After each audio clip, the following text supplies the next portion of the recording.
এক যুবক নদীর পাড়ে দিয়ে হাঁটছে, অনেক ক্ষুধা লেগেছে, কি করবে বুঝতেছে না, কি করবে, ক্ষুধায় ছটফট করছে। হঠাৎ করে দেখতেছে নদীর পাড়ে দিয়ে একটা ফল, একটা আপেল ভেসে যাচ্ছে। ক্ষুধা তো তড়িৎ গতি পানিতে নামলো, আপেলটা নিল, মুখে কামড় দিল, এক বাইট নেওয়ার সাথে সাথে পেটে গেল, পেটটা ঠান্ডা, এবার দুনিয়া ঠান্ডা, ঠিক কিনা? পেট ঠান্ডা হওয়ার পর যখন পেটে গেল, অস্থিরতা কমে গেল, ব্রেন কাজ করা শুরু করলো। আপনি দেখবেন ক্ষুধা লাগলে ব্রেন কাজ করে না, আওয়াজ দেয় না, ঠিক না? দেখবেন ক্ষুধা লাগলে ব্রেন কাজ করতে চায় না। যখন ব্রেন কাজ করলো, হঠাৎ মনে হলো আপেলটা জানি মালিক কে জানি এই আপেল ফলটার মালিক। ওই যুবকটার নাম ছিল আবু সালে মুসা জঙ্গি। যখন আবু সালে দেখলেন ফলটা খাওয়ার পরে চিন্তা হলো মালিকটা জানি কে। অথচ আমরা কতজনের হক খেয়ে বসে থাকি, খবর থাকে না, ঠিক না? যুবক চিন্তা করলেন মালিককে, দৌড়ায় গেলেন। যেহেতু স্রোত যেই সাইডে আসতেছে ওই সাইডে হাঁটা শুরু করলেন, যে এই সাইড থেকে যেহেতু আসতেছে উল্টো সাইডে হাঁটা শুরু করলেন। হাঁটতে হাঁটতে দেখতেছেন একটা কিছু দূর গিয়ে দেখলেন একটা ফলের বাগান। ফলের যখন বাগান দেখলেন, বাগানের মালিককে খোঁজা শুরু করলেন। অবশেষে মালিককে পাওয়া গেল, সালাম দিলেন, আসসালামু আলাইকুম। ওয়ালাইকুম সালাম। কি সমস্যা? বলতেছেন যে হুজুর কিছু মনে করবেন না, আপনার বাগান থেকে একটা ফল নদী দিয়ে যাচ্ছিল, ভেসে যাচ্ছিল, হয়তোবা নদীর পাড়ে বাগানটা, তো ফলটা পরে ভাসতে ভাসতে যাচ্ছে। আমার খুব ক্ষুধা লেগেছিল, আমি বুঝতে পারি না, আমি এটা নিয়ে খেয়ে ফেলেছি। আপনি যদি আমাকে ক্ষমা করে দিতেন তাহলে অনেক উপকৃত হতাম। ওই মালিক চিন্তা করলো ফলের বাগান থেকেও দামি জিনিস পেয়ে গেছে। জোরে জোরে জোরে সুবহানাল্লাহ। দেখেন, আপনার আমার মতোই মানুষ, ওই যে বলেছিলাম আল্লাহ ওয়ালারা কোনো ভিন গ্রহ থেকে ভেসে আসেন নাই, উড়ে আসেন নাই। এই গ্রহ থেকে, এই পৃথিবী থেকে তেনারা আল্লাহ রাসূলকে জয় করেছেন, আল্লাহ রাসূলকে রাজি করেছেন। লাকাদ রাদিয়াল্লাহু আনিল মুমিনিনা ইয ইউবায়িনুকা তাহতা আশ-শাজার। আমার আল্লাহ বলে দিয়েছেন আমার নবীর পথ তোমাদের জন্য কিয়ামত আগ পর্যন্ত খোলা। ইউবায়িনুকা, কিয়ামতের আগ পর্যন্ত খোলা আমার নবীর পথ। এই পথে আমার নবীর দামান ধরতে পারলে আল্লাহ রাজি হয়ে যায়। সুবহানাল্লাহ বলে। যখন মালিক চিন্তা করলেন এত দামি একটা ছেলে পেলাম, যুবক, এই বয়সে একটা ফলের জন্য এত দূর চলে এসেছে, তাকে ধরে বসলেন, বলেন ক্ষমা করব না, আমার এখানে গোলামি করতে হবে, আমার এখানে চাকরি করতে হবে। এখন হয়তো যুবক বেচারা বেকায়দায় পড়ে বলতেছে, ঠিক আছে হুজুর। একজন আলেম ছিলেন, তিনি বলে, ঠিক আছে হুজুর, আপনার কাছে আমি খেদমত করব। যখন খেদমত করছেন, দেখা গিয়েছে হাদিসে রওয়ায়াত এসেছে যে 12 বছর খেদমত করেছেন। কয় বছর? 12 বছর গোলামির পরে যখন ওনাকে ছাড় দিবে একটা ফলের জন্য, একটা ফল খেয়েছে, আমরা বান্দার হক মেরে খেয়ে দিই, খবর থাকে না। বান্দা ভালো মতো শুনে, সত্যবাদী হওয়ার চেষ্টা করুন, ভিতরে সততা আনুন। প্রত্যেক বছর মিলাদুন নবীর মাহফিল, রবিউল সানির মাহফিল, কোরআন সুন্নাত দরস, রোজা, ইফতার, সেহরি, তারাবি, ঈদুল ফিতর, ঈদুল আজহা, কত লক্ষ লক্ষ হাজি হজ করে আসে, ওমরা করে আসে। এরপরও দুনিয়া যেই সেই, পরের দিন থেকে আবার গুনাহ, ঠিক না? যখন ওই আল্লাহ ওয়ালা ওই যুবকটা বলছেন, হুজুর আমাকে ছেড়ে দেন, আমাকে ক্ষমা করুন। 12 বছর পর ক্ষমা করতেছে, তবে শর্ত একটা। এই শর্তে রাজি হলে সে বলতেছে, হুজুর শোনা লাগবে না, রাজি আছি। বলে, শুনে নাও, আমার একটা মেয়ে আছে, তাকে বিয়ে করতে হবে। বলে, কি বলেন হুজুর? বলে, হ্যাঁ বিয়ে করতে হবে। সে তো মনে করছে পুরস্কার, দেখে যাও মা ইমতিহান। বলতেছে, আমার মেয়েটা কুচ্ছিত, বিয়ে করতে হবে। ছেলে বলতেছে, এরপরে মাফি দিবেন তো, মাফ করবেন তো? বলে, হ্যাঁ মাফ করবো। বলে, রাজি আছি। ক্ষমা নিয়ে নিল, বিয়ে শাদী হলো, কালমা হলো। রাতের বেলায় স্বামী স্ত্রী, যুবক যুবতী একসাথে হলো। যখন যুবকটা ঘোমটা যখন সরালো, তার স্ত্রীর ওয়াইফ দেখে যে পূর্ণিমার চাঁদ। লাফ দিয়ে খাটের থেকে দরজাটা খুলে দৌড়, হুজুর। বলে, কি হয়েছে বাবা? আজকে তোমাদের বাসর রাত, থাকো একসাথে, আজকে রাত তো তোমাদের জন্য নেয়ামত, ঠিক না? বলে, হুজুর আমি তো থাকবো না। চিন্তা করতেছে যে এক ফলে 12 বছর, ভুল ঘরে যদি ঢুকি কত বছর, ঠিক ঠিকানা তো নাই, ঠিক না? বলতেছে, হুজুর আপনি যেটা বলছেন এর উল্টা একজন বসে রয়েছে, এত সুন্দর আমি জীবনও দেখিনি। আপনি বলছেন কুচ্ছিত, আপনি বুঝাইছেন অমাবস্যার চাঁদ, এটা দেখতেছি পূর্ণিমার চাঁদ।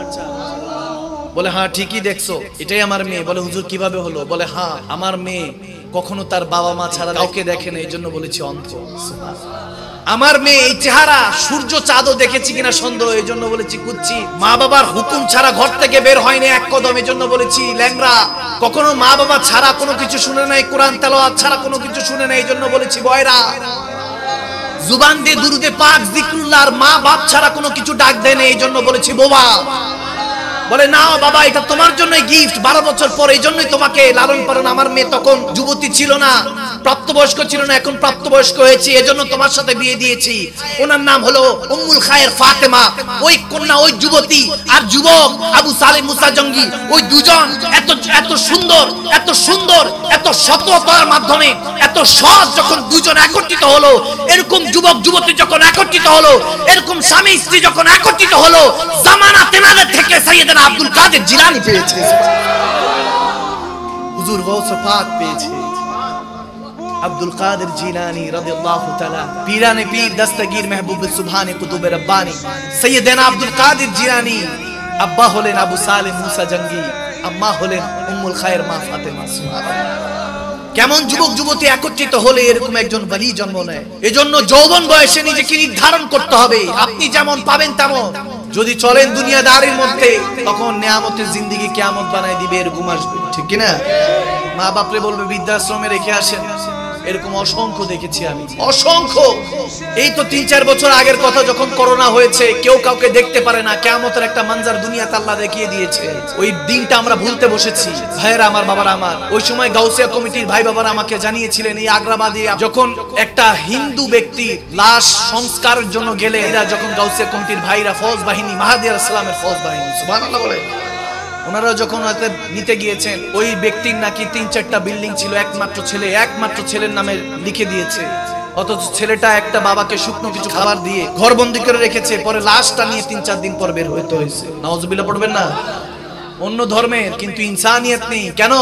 কারণ ইসলামের নূর নেই। ইসলামের নূর আপনার ভিতরে নিতে হবে। ইন্না দীনা ইনদাল্লাহিল ইসলাম, Islam is the complete code of the life. পূর্ণাঙ্গ জীবন বিধান আপনার ভিতরে যদি না প্রবেশ করে, আপনার মধ্যে কোনো কিছুই আসবে। সাইয়েদনা আব্দুল কাদের জিলানী রাদিয়াল্লাহু তাআলা, তিনি যখন ছোট অবস্থায় ছিলেন, রওয়ায়াতের মধ্যে আসে 18 পারা কোরআন মুখস্থ করে দুনিয়াতে এসেছেন। সুবহানাল্লাহ। কারণ তেনার মা প্রত্যেক সময় কোরআনে পাক তেলাওয়াত করতেন। সুবহানাল্লাহ বলবেন না? এজন্য মারা যারা প্রেগনেন্ট, গর্ভবতী অবস্থায় কোরআন তেলাওয়াত শুনতে হবে, বেশি বেশি পড়তে হবে। ওই মুহূর্তে আপনি 9 মাস 10 দিন, 10 মাস 10 দিন, যতদিন গর্ভ ধারণ করছেন, গর্ভবতী অবস্থায় আছেন, প্রেগনেন্ট অবস্থায় আছেন, সে অবস্থার মধ্যে আপনার ওই ঋতুস্রাব পিরিয়ড আর হবে না। আল্লাহ আপনাকে ওই সময় তখন পাক সাফ রাখেন, কারণ ওই নাপাক রক্ত থেকে পাক একটা জাত তৈরি হয়, ঠিক কি না? একটা মানুষ তৈরি হয়, বনি ইনসান তৈরি হয়, আশরাফুল মাখলুকাত, সৃষ্টির সেরা জীব তৈরি হয়। একটা নাপাক ফোঁটা পানি থেকে, নাপাক রক্তের মিশ্রণে এই বান্দা আপনাকে তৈরি করেছেন আল্লাহ। অহংকার করে কোনো লাভ নেই। এই দুনিয়া অহংকার করে কেউ টিকতে পারেনি, আপনিও পারবেন না। 18 পারা কোরআন মুখস্থ করে সাইয়েদনা আব্দুল কাদের জিলানীর আম্মা জান কেবলা পড়তেন, বিধায় তিনি মুখস্থ করে দুনিয়াতে এসেছেন গৌসে পাক। এমনই হয়েছে, গৌসে পাক যখন ছোটবেলায় দুষ্টমি করতেন, মা তো শাসন করার জন্য লাঠি নিছে, দৌড়ানি দিছে। অনেকের মনে হতে পারে যে এগুলো বানানো কিচ্ছা কাহিনী। না, কারামাত আউলিয়া হাক্কুন, ওলি আল্লাহদের কারামত সত্য। যদি মাটা ওরকম হয়, নেককার হয়, শিশু হলো, ওই বান্দাটাকেও আল্লাহ নেককার হিসাবে কবুল করে, ঠিক কি না?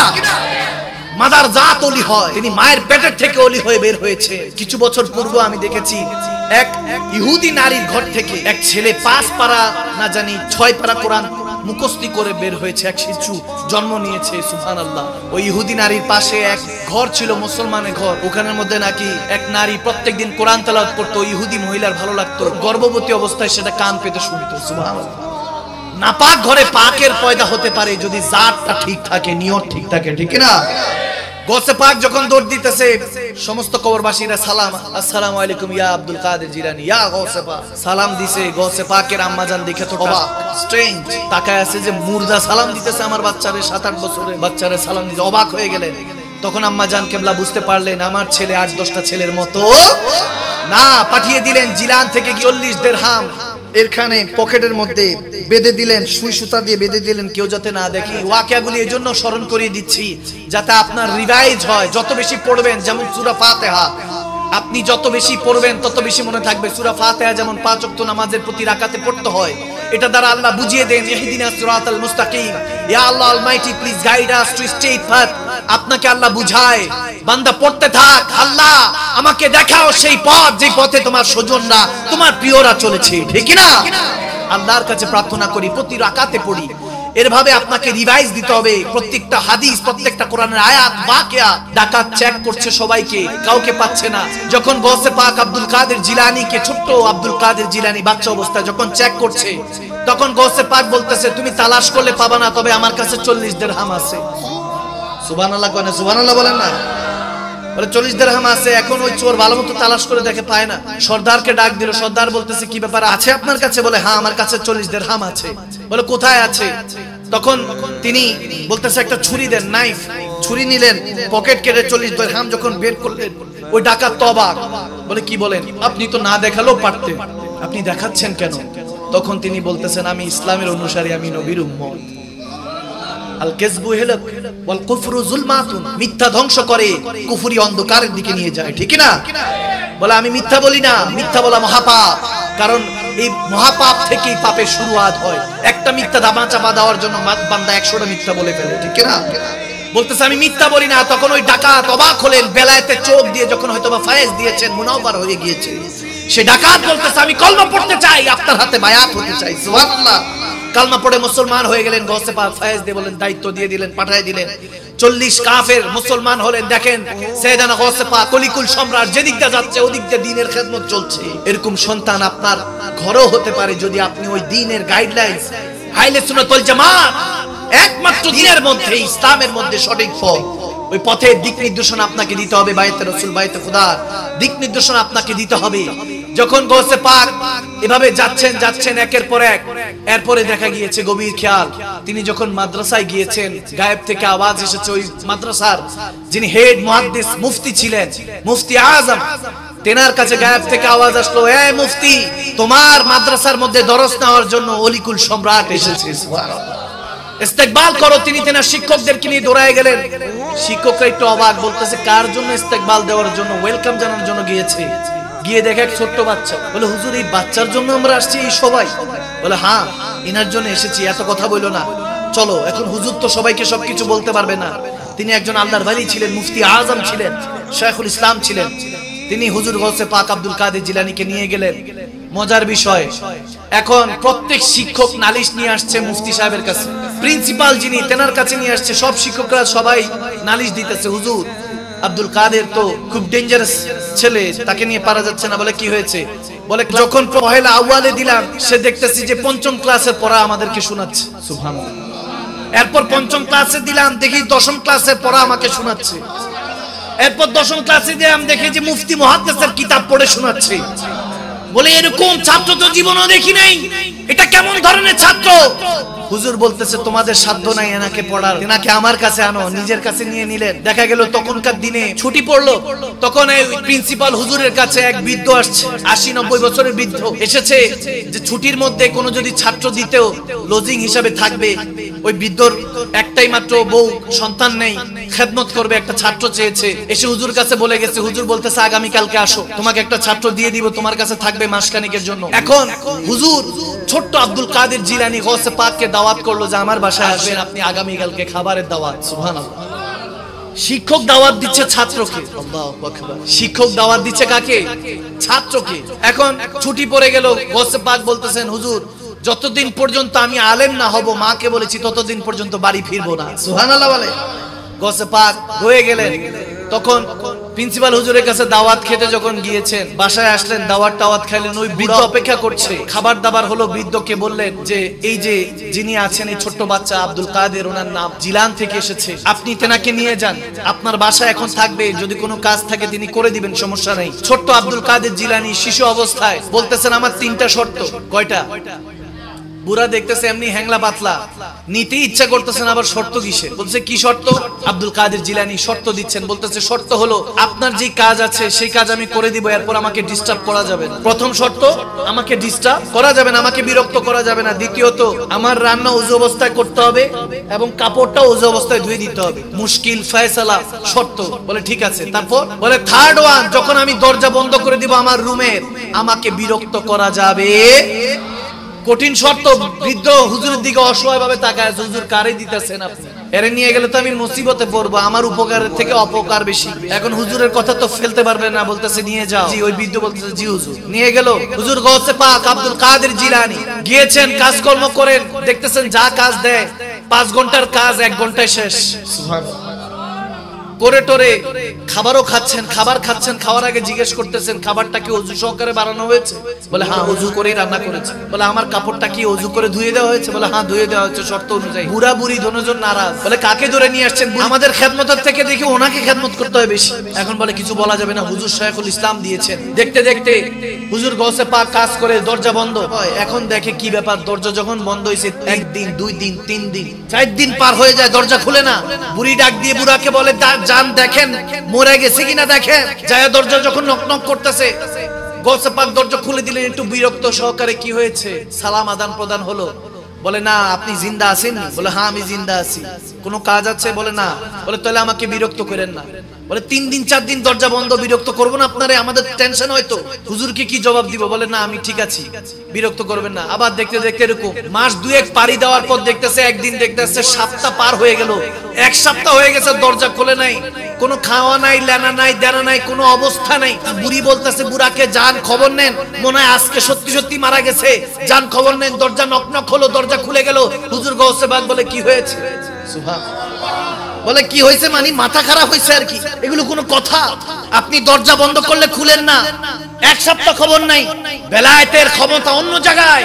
এগুলো আপনাকে আমাকে বুঝতে হবে, খুঁজতে হবে, তাহলে আপনি আল্লাহকে পাবেন, রাসূলকে পাবেন। যখন হুজুর গৌসে পাককে বলতেছেন যে আপনি দরজা বন্ধ করে আছেন, কোনো খোঁজ খবর নাই, তখন রাত বাজতেছে অনেক রাত। বুড়া যখন এই কথা বললো, বৃদ্ধকে টেনে নিয়ে মাঠের মধ্যে নিয়ে গেল। ওই বাড়ির যে আঙ্গিনা আছে উঠানের মধ্যে নিয়ে হুজুর গৌসে পাক হঠাৎ করে ডান হাতটাও তুলে ওই বৃদ্ধকে ঢুকাই দিলেন।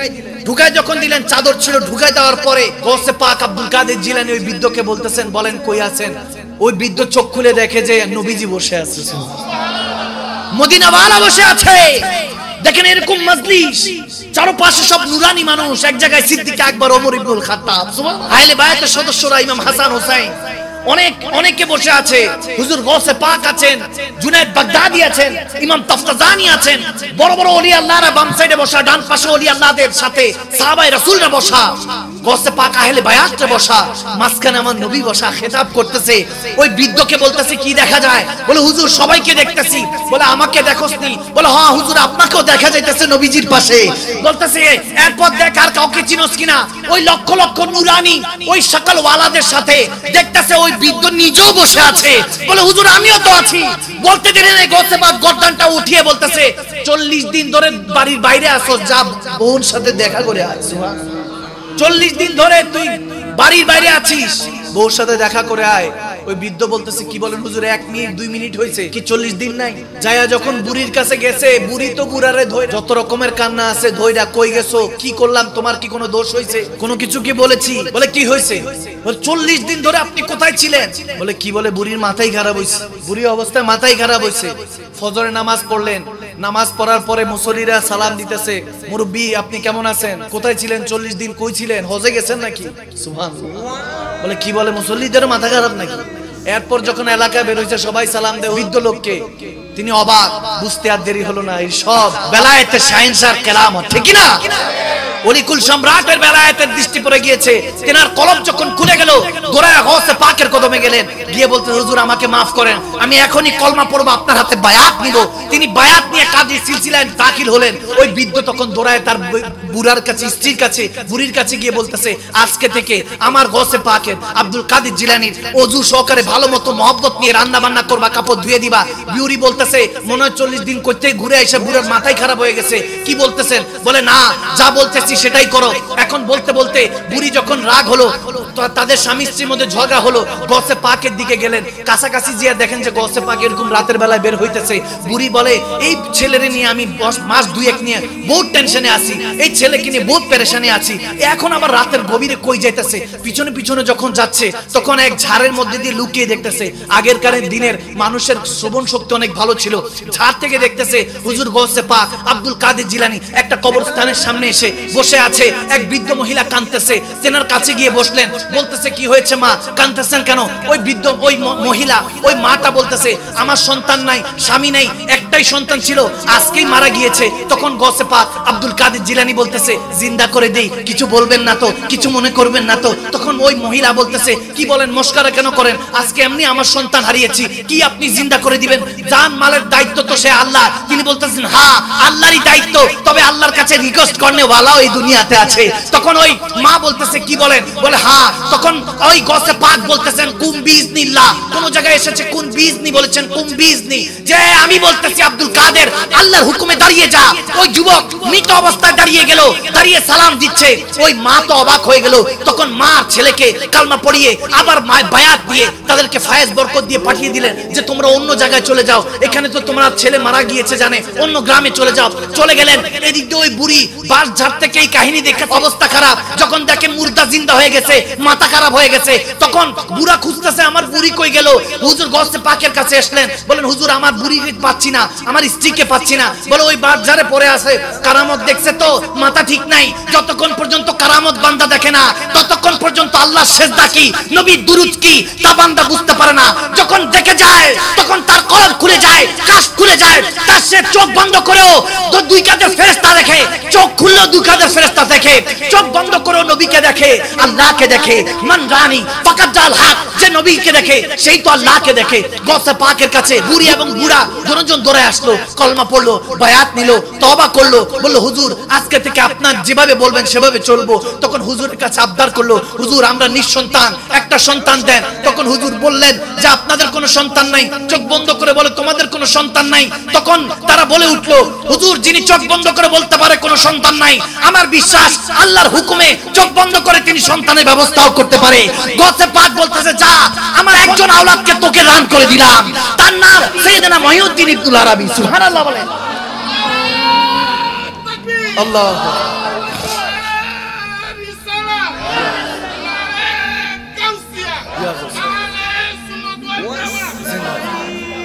আল্লাহু আকবার বলেন। এভাবে গৌসে পাকের বাচপান ছোটবেলা কেটেছে। আরো যদি বলতে যাই গৌসে পাকের শান মান বললে শেষ হবে না। ওই যে প্রথমে বলেছি তিনি আপনার আমার মতোই মানুষ ছিলেন, কিন্তু হ্যাঁ তেনার মা বাবা দামি ছিলেন বিধায় তিনি দামি হয়েছে, ঠিক না? তেনার রেওয়াজাত, তেনার মুরাকাবা মুশাহাদা, তেনার ইবাদত, তেনার মহব্বত তেনাকে দামি বানিয়েছে। আপনিও যদি তেমনি ভাবে চলেন আপনাকেও দামি বানিয়ে দিবে কে?